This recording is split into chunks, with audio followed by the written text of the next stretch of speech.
penjaga kewarasan. Penjaga kewarasan. Gara-gara apa namanya kopinya pendaftaran ketemu kan everything is Gara-gara ketemu ya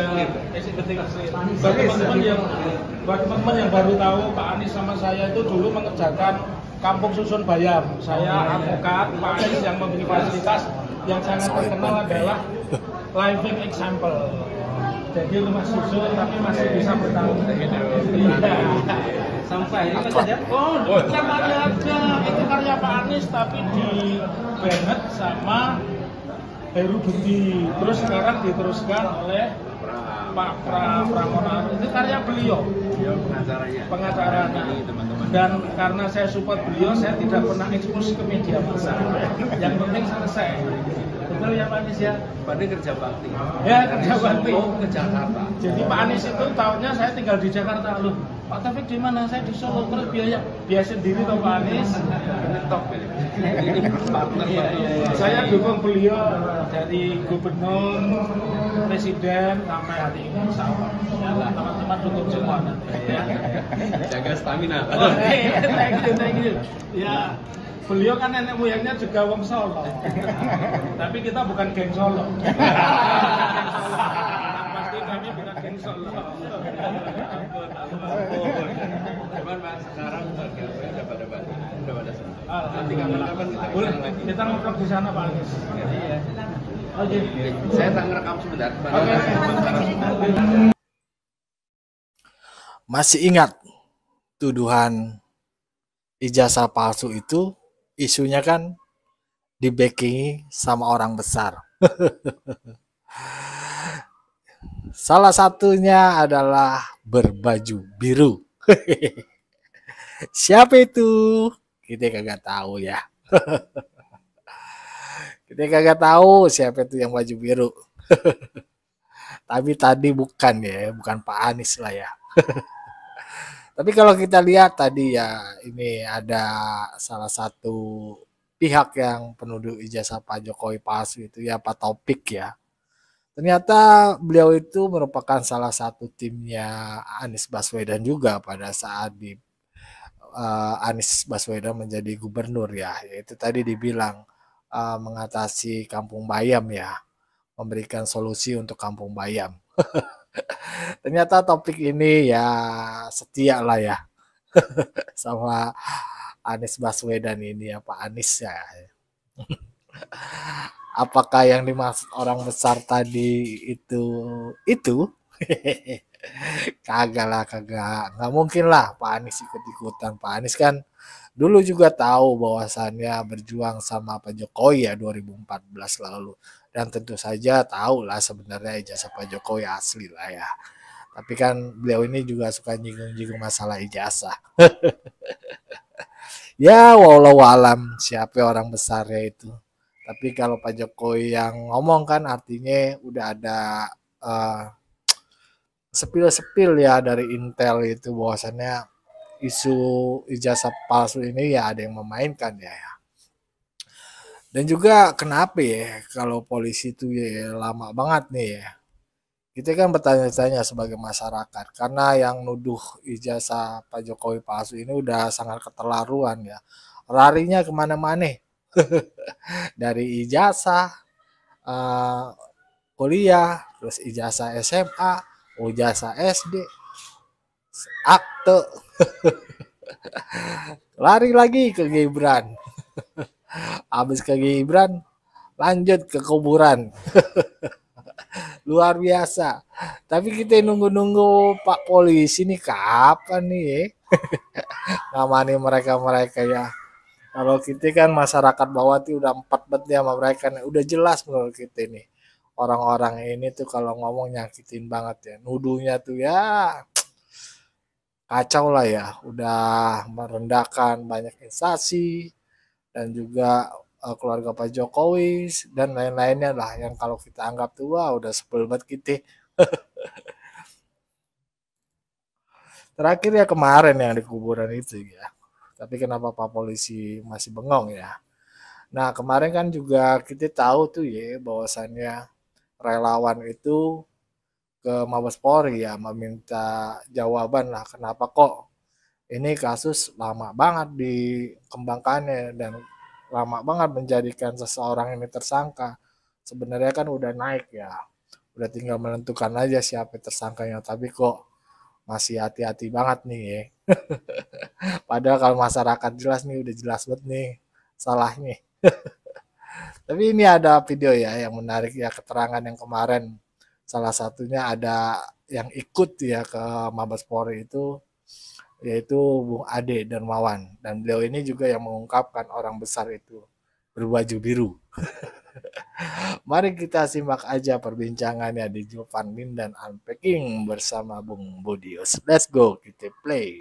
Jadi Rismon menyampaikan untuk membubarkan Polri itu kesedihan yang pertama. Yang kedua, pernah nggak sih kita bayangkan satu hari tanpa polisi?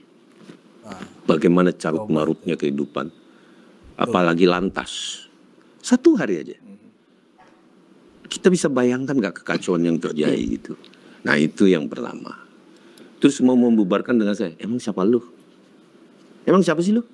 Gitu. Benar. Tahu nggak kasus saudara ini? Gak ada apa-apanya ini. Ini kasus ini ya Bang Budius saya sampaikan bahwa kasus ini nih kasus yang nggak ada apa-apanya, nggak ada suku hitam kasus ini. Yang perlu kasus gugatan kasus ini. Mau dia menggugat, mau kita melaporkan ini kasus yang sangat gampang sebenarnya. Lantas kenapa kok jadi kayaknya susah Nah sekali? justru inilah yang membuat kami coba menyampaikan kepada Mabes Polri untuk menggunakan lebih tegas kewenangannya. Jadi jangan disalahartikan, mendesak. Ya, emang kerjaan masyarakat itu mendesak, mengingatkan. Karena dari ribuan kasus yang ditangani Mabes maupun Polda Metro, ini kan ada yang urgensi. Nah, jangan tunggu juga kemudian Mabes menunggu juga dan Polda Metro ada ekses yang terjadi karena hati-hati loh. Ini para relawan udah membisik-bisikkan saya, Bang, kalau bisa kami turun aja deh. Kami udah diajarin kok di demo melalui gladiatornya mereka menggeruduk KPK, mendesak memeriksa. Sampai kapanpun Bang Budius, kalau untuk kesalahan Bapak Yesus Joko Widodo, ya, terus kemudian Mas Gibran, nggak akan ketemu Mas. Iyalah. Mereka orang nggak seperti itu. Mereka bukan koruptor, nggak bakal ketemu. Ijazah palsu pun nggak bakal. Kenapa? Orang asli kok. Ditambah lagi, ya Mas Gibran. Ya mereka nggak tahu Mas Gibran seperti apa. Jadi intinya gini, bahwa seringkali, wah Mas Gibran langap nomor ketika. Kalian nggak tahu, kalian tahu apa sih? Kau tahu apa sih? Ketemu aja enggak kau sama Mas Gibran? Kenal aja enggak kau sama Mas Gibran? Termasuk saya juga nggak kenal Mas. Jadi artinya, cuman kalau kita nggak mengenal orang, ngapain? Ya kan? Seperti Bapak Joko Widodo, ya kan? Yang setiap harinya, ingat. Dapat jawaban apa tadi dari Mabes Polri? Apakah dengan didatangin seperti tadi itu dari rombongan relawan Jokowi, Prabowo Gibran ya? Apakah kemudian misalnya dari Irlasum Polri misalnya, oke, akan segera kami koordinasikan atau akan segera kami umumkan atau bagaimana jawabannya? Pada dasarnya dia note, dia menote. Saya minta supaya surat ini didisposisi ke Polda Metro Jaya. Oh oke. Sehingga dia bilang ya pasti kami note Pak. Dan itu akan dilakukan sebagai pengawasan internal Polri. Irwasum itu bisa menanyakan loh terkait penyidikan yang dimulai dari penyelidikan di Polda Metro. Kenapa? Itu kewenangan dari Wasum. Irwasum bisa menanyakan, Anda sampai sekarang sudah menghabiskan anggaran berapa dalam kasus ini? Mulai dari pemeriksaan ke Solo, mulai pemeriksaan dan lain-lain, berapa orang yang itu hati-hati di situ penyidik di sini. Bahwa kita awali dari pemeriksaan internal terkait inspektorat. Artinya kenapa? Karena ini ASN ya.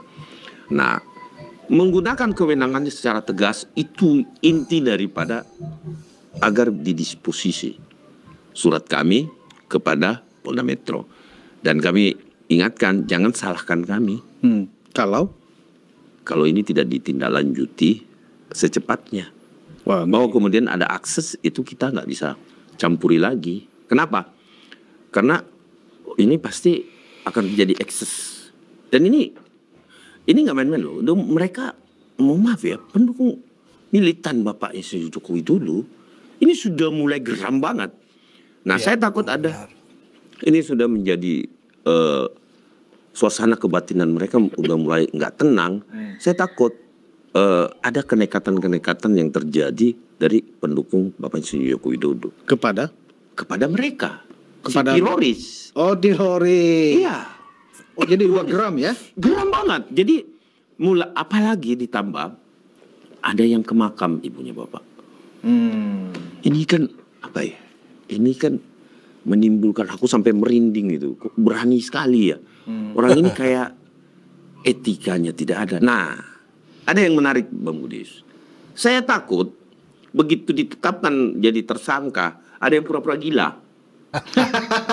Oh, misalnya itu ya? Karena gini, hukum hanya untuk orang yang sadar hukum. Buat orang yang waras. Orang yang waras. Jadi kalau misalkan untuk melepaskan dirinya dari jeratan hukum, pura-pura gila bisa. Jadi Bang Ade menduga bisa aja salah Bisa, seorang kenapa? teroris belaga gila. Iya. Kan ada psikiater yang bisa menguji apakah dia benar-benar gila atau Iya. sandiwara. Betul. Tetapi kalau psikiater ini memang melihat ada indikasi ke sana, Bebaslah kawan ini. kawan ini tidak bisa dilakukan penahanan. Ya kan? Nah, cuman jangan pura-pura gila. Itu aja. Atau gila beneran. Kenapa? Apa hubungannya? Bang Budis kita normal deh. Apa hubungannya makam Pak orang tua Bapak Insinyur Joko Widodo dengan kasus ini? Kita nalar dulu. Ini secara orang normal hidup nih. Ya. Iya, iya. Saya tidak senang dengan Bang Budius. Oke, kita terima. Ya tak? Saya nggak senang karena kebijakan Bang Budius. Saya juga nggak milih Bang Budius sebenarnya. Saya sebenarnya nggak dirugikan apa-apa. Tinggal tunggu kontestasi, ya yang saya dukung menang gitu. Baru saya bisa menuntut itu. Tapi kalau nggak milih, kok menuntut gitu loh. Tapi secara analogi berpikirnya, kalau saya nggak senang dengan kebijakan Bang, kok ngapain ke makam gitu? Ini kan nggak masuk akal. Iya. Nah, saya menyebutnya sekali lagi, ini adalah delusi Roy Suryo terhadap keluarga besar Bapak Insinyur Joko Widodo. Delusion. Nah, itu kata Bang Ade ya. Polisi sudah diwanti-wanti juga ya, dikasih inilah ya, masukan dari relawan bahwasanya ini udah kurang apa lagi nih. Udah tinggal kudunya mah udah bisa gampang ditetapkan sebagai tersangka nih mereka-mereka ya yang menjelekkan nama Pak Jokowi ya. Tapi itu juga ya. Kita juga bingung apa hubungannya ijazah sama makam. Aduh. Ya mudah-mudahan ya kasus ini cepat selesai lah ya. Dan nggak usah berlama-lama biar kelakuan mereka tuh nggak makin barbar lah ya. Nah, bagaimana menurut pandangan sobat-sobat? Pertemuan tadi tuh penuduh ijazah palsu Pak Taufik dengan Pak Anies, bajunya biru, orangnya besar. Kalau gue bilang sih bukan Pak Anies lah ya. Mungkin ini orang-orangnya emang ngefans sama Pak Anies lah ya. Militannya ke Pak Anies ya. Dan kalau kita bisa lihat ya orang-orang mereka itu kan rata-rata orang-orang yang ya satu inilah ya, satu pikiran ya, satu pilihan yang waktu itu ya, yaitu memilih Anies Baswedan ya.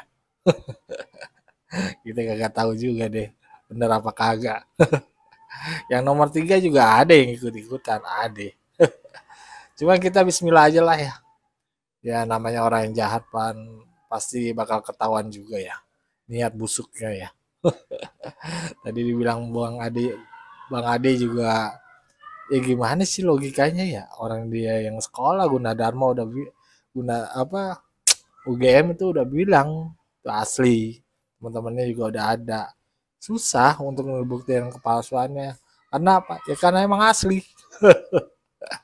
Nah, bagaimana menurut pandangan sobat-sobat? Berikan pandangannya di kolom komentar. Wassalamualaikum warahmatullahi wabarakatuh.